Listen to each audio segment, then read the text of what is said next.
I'm talking the next exploding. Make sure Uzi doesn't have items, because Uzi in the late game is a win condition in and of himself. And I've seen, specifically because we've seen so much of this champion, I have to bring this up. Uzi specifically on Kai'Sa, if we see that pick, some of his games seem like he is just an AI from 1,000 years in the future made to play Kai'Sa. He is so damn good on this champion. I mean, you give the best late game AD carry right now to the best player at playing late game team fights, you're probably gonna get a really good Kai'Sa performance. But the insane thing is, if you do ban away the Kai'Sa, you know he has the Xayah, the Vayne situationally to pair up with it. And if you do give him the Kai'Sa, at least it extends that early game window where you can make RNG bleed. They are not immortal in the early game. So a lot of teams, they leave it open, they take, and it just, you see the Draven ban coming in here. Cloud9 have shown it. You can try to beat up on Kai'Sa early and find a big enough lead to actually take away a best of one. Like seeing the respectful ban come out there from RNG to try to shut that strategy down a little bit. Akali will be banned away, the final ban here for Cloud9, along with Tahm Kench and Irelia. Braum and Aatrox also banned out by RNG as they first picked the Alistar. And I like the first pick here because, one, they ban away Braum, which is the other big pick for Zeyzal down the bottom lane. But what they also do is they say, okay, if you want a Xayah Rakan, we can play Alistar against that just fine. If you want to take Kai'Sa here, you don't get Kai'Sa Alistar, which is the greatest combination you can get for Kai'Sa specifically. So they're trying to deny a lot just by the first support pick. And with the Aatrox first ban, you might think, okay, now there's nothing to contest the Urgot. However, this is RNG.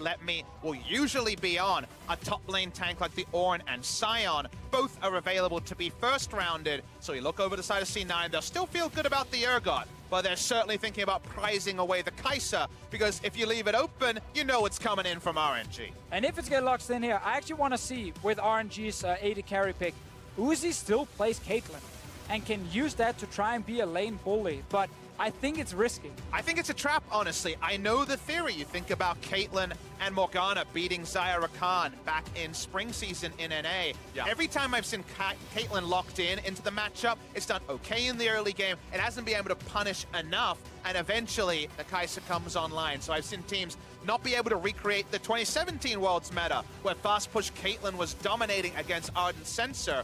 We'll see what RNG decide, though. I think the Xayah is here, because to me, Uzi's Xayah is what has provoked people from the LCK to even consider the champion. Everyone ditched it, and then Uzi reminded people, this is a pretty beast champion. Yeah, that's kind of thing. We had periods during the summer split where if you didn't have Rakan, you wouldn't really want to play Xayah because you had to kind of combine the two. But then Uzi kept showing, no, you can just take Xayah alone. There's actually so many other supports she works well with, and she's just so strong individually. So it is the expected pick coming in from him, and it's very standard for RNG at first here. And Cloud9 will decide to pick up the other half of the Lovers duo, locking in the Rakan for themselves. They're in the bottom lane, so you've got engaged potential here from both supports as we head into the second part of the ban. It is a losing 2v2 matchup, though, without some load of jungle assistance turning things. The Kai'Sa Rakan is very nice in the late game, but certainly won't be helpful for Sneaky and Zeyzal, who are going to have a very fun laning phase, you'd have to say, against Uzi and Ming. Specifically for Zeyzal, this guy who's one of the rookies on Cloud9, this guy who, you mentioned banning away his Braum, that is his most played champion by far. His second most played, actually the Alistar. The Rakan, in terms of summer, all the way down there at 2 picks. So not a lot of experience on this champion, especially going up against a player the caliber of Uzi. It will be difficult for Cloud9's bottom lane. Yeah, and this is where, as a support, you are doing this for your team and not for your lane. You're simply saying we have an Urgot already. If he's going top lane, we most likely need some engage from our support, and Rakan is still one of the best engage options. So you end up kind of sacrificing a bit of your own laning phase to help the rest of the team. Now, let's think about the fact that RNG, who we said, they'll just take a tank into the Urgot. They've lost both of the prototypes here. We see Ornn banned. We see also the Sion banned. Some teams will look to something like a Maokai as a bit of a throwback. The Cho'Gath is another one to consider. Doesn't provide the same engage options, though, to get the fight on command, but maybe Alistar. That's the straight up Evelyn, guys. Okay. RNG bans out the Xin Zhao and the Nocturne. They're saying, all right, let's keep some of the carry junglers away from Summoner's Rift this time. And Cloud9 decide to spice things up. We said we looked at this team for innovation. That is one of their win conditions against RNG. And Evelynn is how they'll go about doing it. And I'm really thinking about something like Ryze then coming in at the end here for Jensen, because when you have Evelynn, if you draft strong split push compositions, Evelynn are so hard to deal with because you don't 100% know where she is. She's hard to track, and she appears in these side lanes and just destroys you. But Deficio, what about if you have a team that can go everywhere at once, like the Galio Talia that have been put together on the side of RNG? They don't want to be assassinated in the mid lanes. The Galio makes a lot of sense, can take Aftershock and be very happy here. C9, you think back to all the times they've shaped the meta at Worlds. What about that famous Tristana and Veigar they put together at 2015 Worlds where they let more the globals. meta? How about some more globals? This would be a top lane Shen. And locking Shen in. This is the most RNG comp that you can imagine when you think about how many resources they put into Uzi. This is the single most invested in player of any player at Worlds. They love putting so much into this guy and trusting him to carry. And when jungler, mid laner, and top laner could all be at your beck and call at a moment's notice, you're ready to go. But the thing is, when you deal with this comp, and we get the Ryze we just highlighted before that we wanted to see, when you deal with a 1-3-1 comp and an Evelynn, Talia and Galio globals do not cover the entire map. So if you are split up in lanes and you have push coming in from C9 with Jensen and Licorice, it's actually going to be hard for RNG to utilize their globals properly, and you can still really get punished by split push. And you see Reaper getting his last words to him. What he should tell the team is, when those ults are up, punishing, there's long windows after you use the Hero's Entrance and the Shen ultimate, where Evelynn is still invisible, and you don't have the get out of jail free cards those defensive ults can provide. So there's certainly windows for C9 to look to box. It is a boxing match where RNG comes in favorites, but it could be more competitive than at first glance. Exactly. The answer if you're RNG is actually not to think too much about using globals to help that one guy in the side lane. Instead, use your globals towards mid lane and just run at Sneaky, who's sitting there trying to wave clear. Alistar engaged with the Galio follow-up. That will kill most AD carries, and RNG have the tools to constantly force the team fight because they don't want to deal too much with this split push. And forcing the team fight, I mean, this is RNG. This is a team that is one of the best, if not the single best team fighting team in the world. They make things happen in those situations. I respect Cloud9 for drafting this comp specifically to try to avoid that. Go 1-3-1, use the Evelynn, set up picks. Don't team fight against Uzi with this much protection. But if RNG can make their plan happen, it will be hard to stand against it for Cloud9. As if this game is an ordered one, Evelynn won't be able to find inroads, but if things start to go and the map tends to be spread, that's where Evelynn can profit.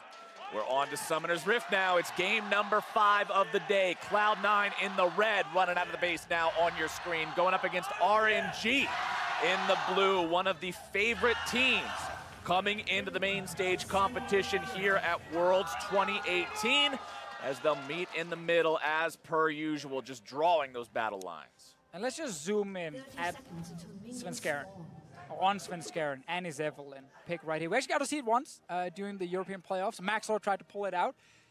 Early game, it doesn't do anything. No. You need your level 6, first of all, before you actually get any sort of useful tools like your ulti and your stealth coming in. And your early ganking power is just not that strong, but you are an extremely strong scaling jungler. You get insane amount of burst damage in the late game with the full AP build. And she's one of these junglers in solo queue that are super annoying because if she gets a couple of kills, she starts one-shotting your backline. And that's what we look for. It's chaos if you are C9. It's an Urgot in the middle of everyone. It's a flanking Evelynn destroying Uzi. An update about the Evelynn pick coming out from Svenskeren. Did play it one time during the summer split. Had a KDA of 1.0. The game was a loss to the Golden Guardians when Cloud9 was in their rough part of the split. But as you mentioned earlier, Papa Smithy, they had a massive transformation in terms of how well they were playing throughout summer. And now that they've managed to get things together, they seem like an entirely different team. We'll see if the pick seems entirely different. And I think the truth is really onto the side of what Deficio was alluding to, in that the game looks like solo queue. Evelynn is going to be a very profitable pick, but if it just becomes safe wave, if it just becomes the need to flank such an impressively big front line from RNG, access to Uzi seems impossible as the game goes on, because he's going to be bringing plenty of friends along wherever he goes. And this is the power of unique picks in best of one. You can really try and surprise the other teams. We just had Heimerdinger last game from Yanen. Afrika didn't know what to do against it. The Evelyn pick can try and do somewhat the same here for C9, where that is actually what stops RNG from playing their normal style stops RNG from getting to big late game team fights, and then C9 will not have a chance. Here in the early game, Kasa invades, and he knows he's Talia. Enemy is an Evelyn. There is absolutely no way Svenskeren can actually kill Kasa right now. You can't lose that. You're not going to lose that with the Talia, so invade is the easy call there, as Svenskeren will move into the enemy jungle, likely predicting the fact that Talia will not be afraid of finding him at all, instead decides to steal the blue buff back, as Ming finds some damage down on the Sneaky here in the bottom lane. And as expected, it's Cloud9 on the back foot in bottom lane early, as Karsa's going to be spotted out here. Could be in some danger to smite the Gromp away, but now the cavalry has arrived here. RNG makes sure they can get their jungler out. Karsa forced to blow the flash as he escapes there, but it was the ignite and flash from Sneaky, and Zeyzal expended as well. Some fun trading places action happening there as Karsa wanted to flash towards his duo. However, he trades flashes with the enemy Kai'Sa, and that means it's going to be so hard for Sneaky to walk up, because not just feathers you have to respect, it's a flash headbutt pull from Ming as well. So there's actually very little terrain where Sneaky can happily walk up unless he's actually in turret range on his defensive side of the lane. This is one of those situations Cloud9 will become very familiar with the sights, smells, and general atmosphere underneath their turret. Svenskeren moves towards mid lane to try to set something up onto Xiao Hu, but this one thing he wants to show is love. Yeah, just put the heart up there. Charm doesn't really do much if you don't have time to proc the second part of it there after setting the mark down, so that won't do a whole lot just yet. As Licorice tries to go in on to Let Me here early, gets a good trade onto that Shen with the Urgot, and that's what we want to see out of Licorice. This is a guy who has been very reliable for Cloud9 throughout a split where they swapped out everybody else on the roster at least once. He's been the rock for this team, and they've put a lot of faith in him. I mean, he's the NA hope in the top lane, 100%. He's had a great year so far. He's only getting better and better while still being so young.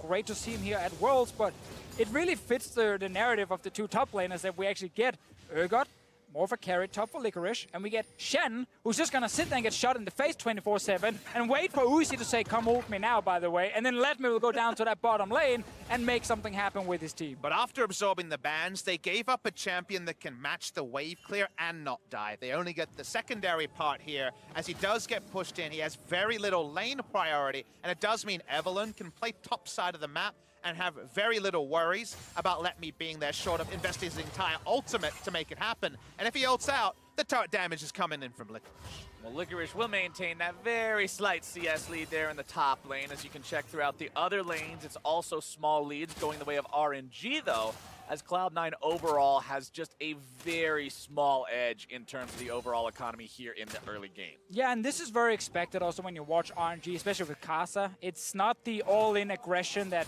a couple of years ago we used to see from them, where it was just constant fighting, trying to win every lane. And then with MLXG, just constantly invading the enemy jungler for no reason whatsoever. But with Kasa and with the current RNG, they know their late game is one of the best, if not the best in the world. So they can just take it a bit slower, play around Uzi's lane, and all in. Bottom side, it's Sneaky in some trouble. No flash available means he is gone. And first blood goes over to RNG, and it goes to Uzi. Perfect illustration of what we mentioned is Licorice looking for this. Licorice wants to grab the solo kill, and into the grinder you go. He responds across the map. Battle lines are drawn. Bot side, it's all China, it's all RNG. Top side, the NA hopeful Licorice picks up the solo kill. An extension of our expectations. Nice table setting for the first 6 minutes of the game. It fits in so well. Everything we expect. RNG always focusing on getting Uzi ahead. He's actually doing it just with Ming in the 2v2. Kasa didn't get an assist when he did show up because, of course, Sneaky lost that flash much earlier. Meanwhile, in the mid lane, well, these guys are just farming and doing nothing at the moment. They're kind of waiting for something to happen where they can join. They both have the ability to join in with the ultimates there as well.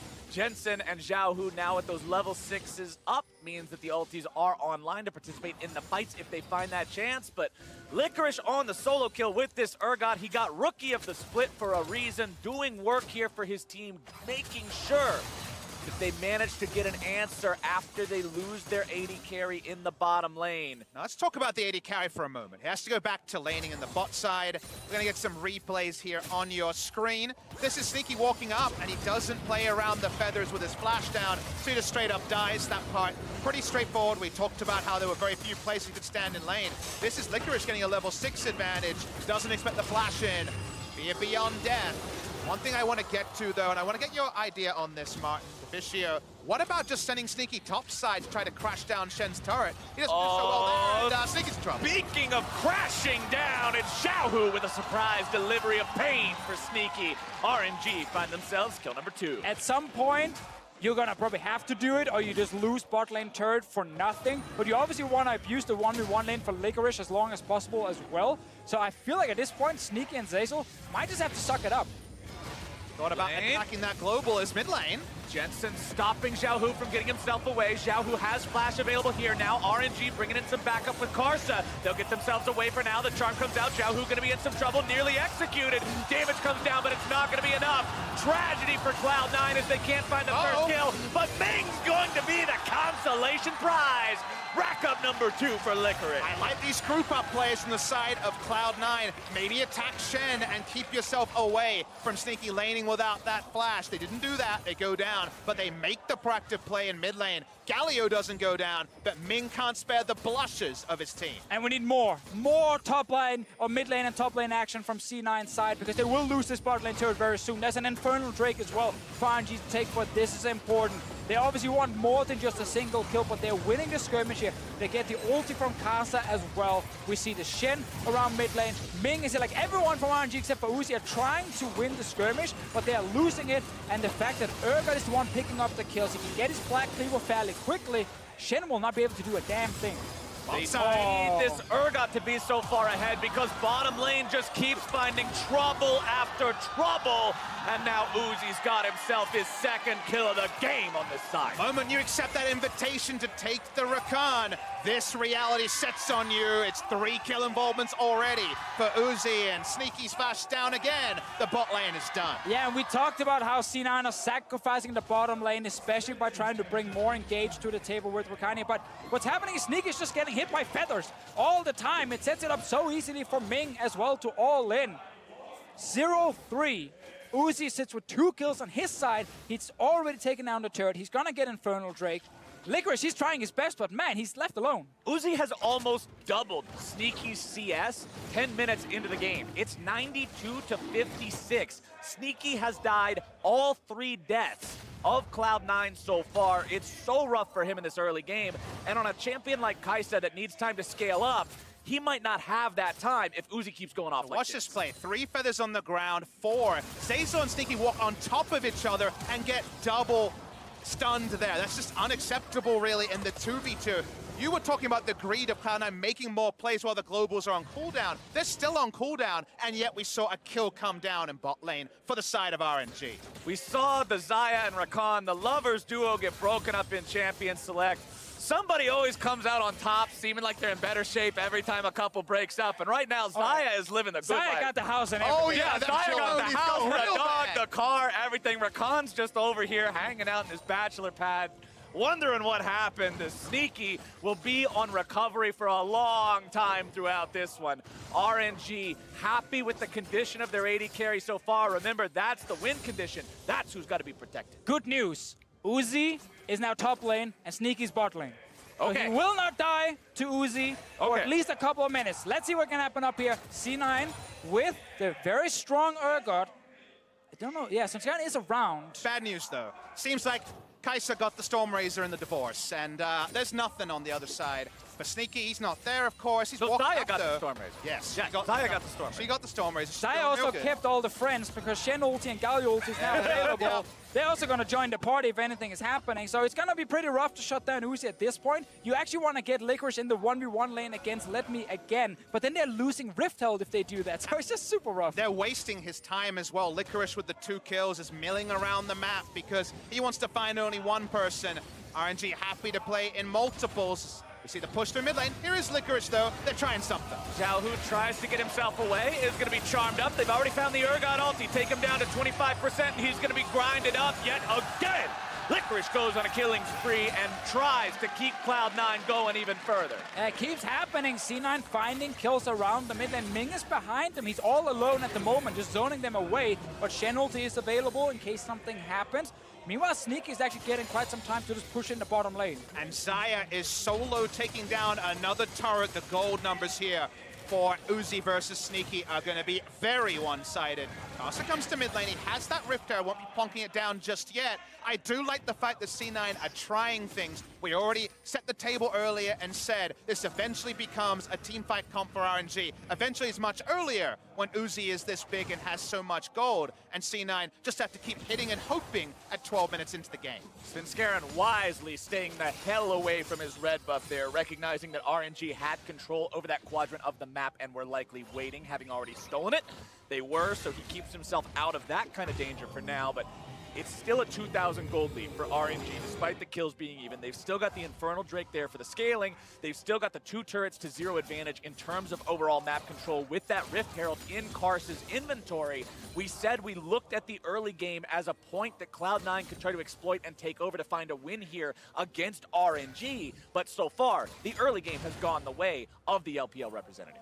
Yeah, and of course now with C9's composition, we said this in draft as well, like they are looking to become split pushers with Ryze and with the Urgot. Then you have Evelynn always hiding towards one of the side lanes and surprising an RNG member when he's trying to farm maybe under his turret or trying to push out a lane.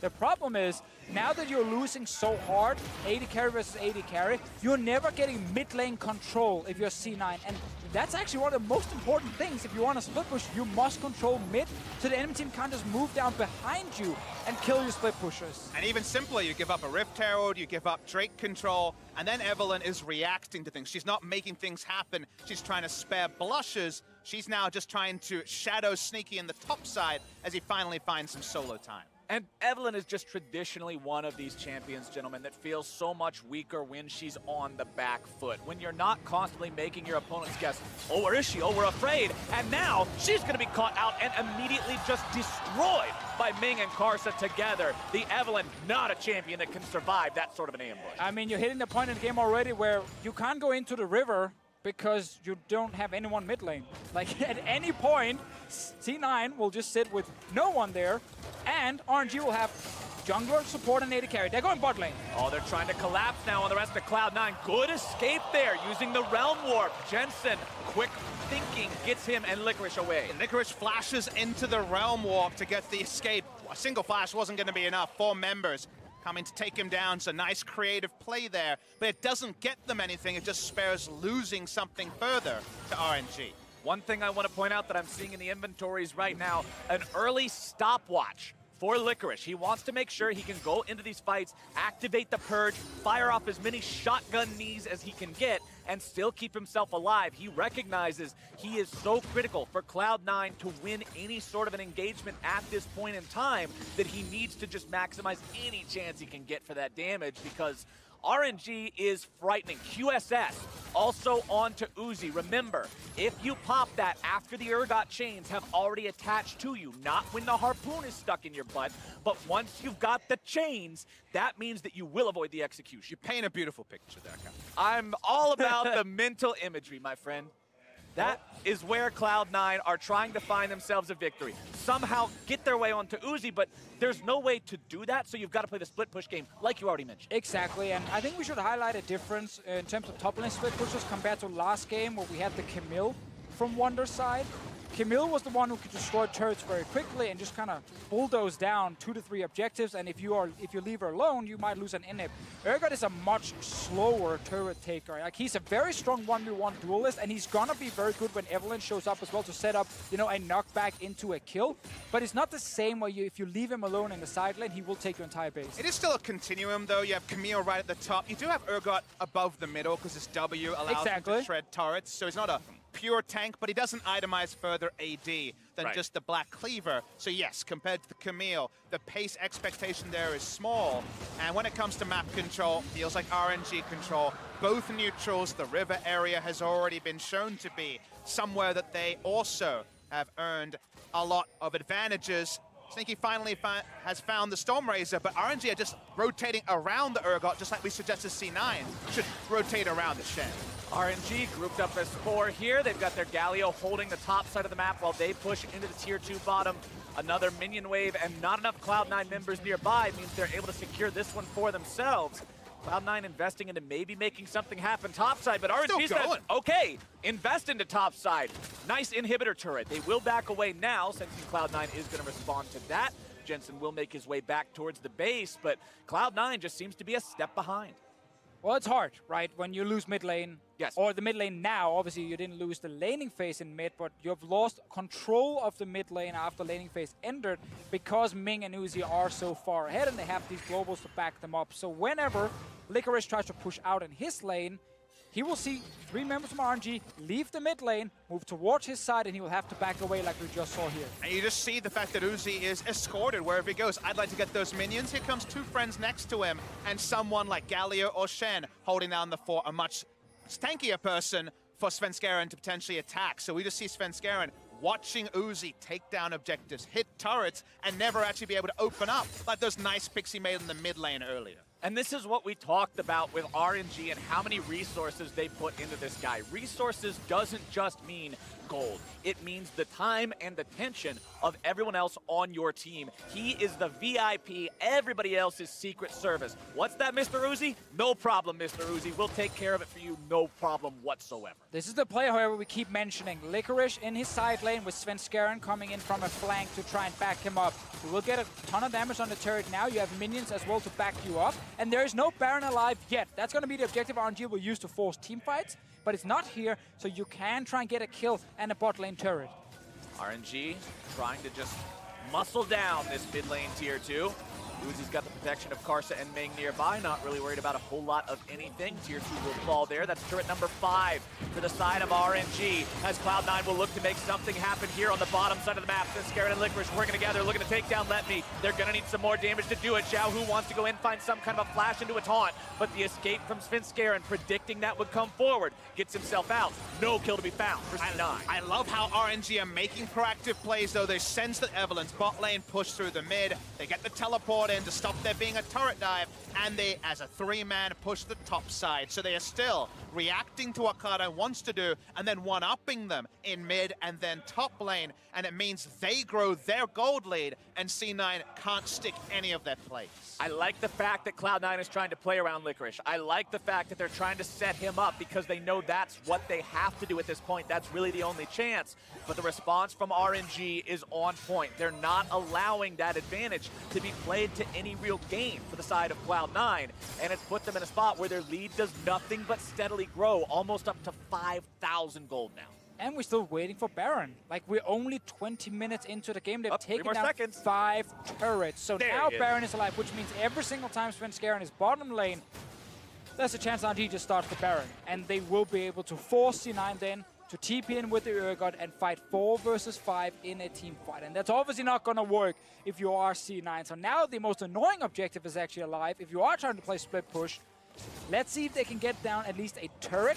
Currently sitting with 0, and they need gold so desperately. And so much gold. They certainly do, on multiple members, none more so than Sneaky, short of a second item this far. And look at the gold lead here, 3,500 gold. 5, God bless. That is a massive deficit to have to recover from. Uzi, 2 items fully completed on top of having the QSS already bought as well, and Zeyzal is gone. Karsa makes sure he gets that one. The TP has to be canceled there. There's no way you can go through with that one if you're Cloud9. Tier 2 turret under siege here on the top side. And with this being taken down, RNG has now taken everything from Cloud9 outside of their base. The base siege becomes tougher, but when you're this far ahead, they might just be able to brute force it down. The Weaver's wall comes out, and RNG will rapidly put damage into this tier 3 turret. Svenskeren coming around from the flank, seeing if he can find something. Xiaohu's going to be ready, though, with the Galio ulti to come in and keep these guys safe. He's got the taunt already channeled. Jensen's going to be locked up on that one. Svenskeren has to get himself away. Heroic entrance still looking to keep Uzi alive. They take down Zeyzal, and RNG hasn't lost a man. Jensen's going to be next on the chopping block. Xiaohu goes into the CC. Archangel will not be enough to keep him alive today, and Uzi goes on a killing spree as RNG has 7 kills now, pushing even further into the base. Inhibitor number 1 gone as Cloud9 can do nothing looking on. Sneaky chunked out as that started, meant that even though Zeyzal got backline access, there was no damage to register any kills. We saw Afrika go down to the Heimerdinger they weren't anticipating. You can't expect RNG to have been thinking about an Evelyn, but they've made the game about what they have and not what the Evelyn provides on the enemy side. And that's where we see plays like this that feel like they can only go one way to RNG. Exactly, and with all the members around here for the fight, Shen ulti available as well, there's just not enough damage. Not enough members can actually get close enough. Licorice joins the fight at the end when the main engage is already gone and Zeyzal has died. And C9 are just not in a position to actually kill a backline.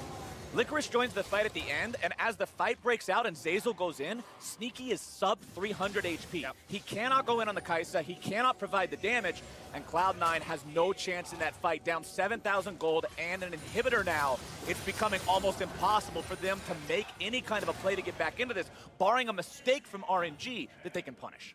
And RNG in the late game can once again just rely on team fighting. Like, they don't have to make any fancy plays. What we've seen so far, however, the first pick, Alistar, has been so key here. Ming has played fantastic, and the setups with Alistar plus Talia are just so good. If you step forward, you can come up by Alistar into knockback from Kai'Sa, and you're just dead. It's happened multiple times already to C9, and it means they can never face check anything. They have no way of actually getting close without risking dying. Cloud9 will continue trying to hold the line here against the RNG aggression. But RNG's holding on to everything across the map so far. Svenskeren looking to find some kind of a pincer attack. Will be spotted out there by the control ward. RNG's aware of what Cloud9 is trying to set up, but they're in such a good spot, they don't even care. Weaver's wall comes out. Licorice is going to be the only person walled off by that one. RNG decided to focus on the turret here to start off the fight, backing themselves away. Xiaohu channeling the taunt, making sure Svenskeren can't get in, and RNG will fall back. Playing around their control ward line, knowing that Evelyn would arrive. They see Jensen top side so they can continue to push. They want to break the base on the bot side. Maybe this next minion wave will be the time. You've got to be so ready for this if you're Cloud9. As soon as that turret drops, these guys can go in at any point. Licorice on the front line, and Zeyzal looking to make the initiation with the quickness. Going to be taken very low, getting himself away. Svenskeren already having to pop the ult. Ming taken below half. Karsa also having to skirt around the back lines now. RNG have not won the fight just yet, but they take down Jensen. And Uzi goes on a rampage. Licorice has to flash away as well now, too. C9 completely disengaged. No chance to make that fight happen. They try again, they use the Rakan to engage, but they simply cannot get in and stick to the squishies. Kai'Sa keeps walking out after he drops low, and RNG is waiting for a moment to turn and then kill someone. And now the knock-up on Svenskeren, going to be taking him low. Ming's also down critical HP, but Licorice has been shut down. That one's going to be big for RNG, and with Zeyzal also out, this could very well be the end of the game. Nexus turret number 1 under siege. They found the damage onto Sneaky. No chance to even participate in League of Legends this game, as RNG, 25 minutes in, will find the Nexus and find the win. It's games like this that remind you that RNG are this overwhelming favorite in Worlds 2018. They saw the Evelyn, they dispatched it. Everything they did was ordered around playing to their win condition and minimizing any of the disarray. This was as far away from a solo QS game that Evelyn does well in than you could ever ask for. Beautiful stuff from RNG. And again, I applaud Cloud9 for trying to play around the RNG strength of team fighting. Set up the 1-3-1, have the Evelyn available in the flanks to make it happen, but RNG had the answer, and they played a cleaner game. Yeah, and I mean, the bot lane, the difference was just so huge. C9, they went in with a very weak 2v2 lane in the drafting phase, picking a Rakan next to a Kai'Sa. It's never gonna do a thing. And then it's also against Uzi and Ming. Uzi landed so many easy feather setups onto Sneaky that then allowed Ming to combo right after and killing this Kai'Sa 3 times in the early game. Yes, he lost the flash because they tried to stop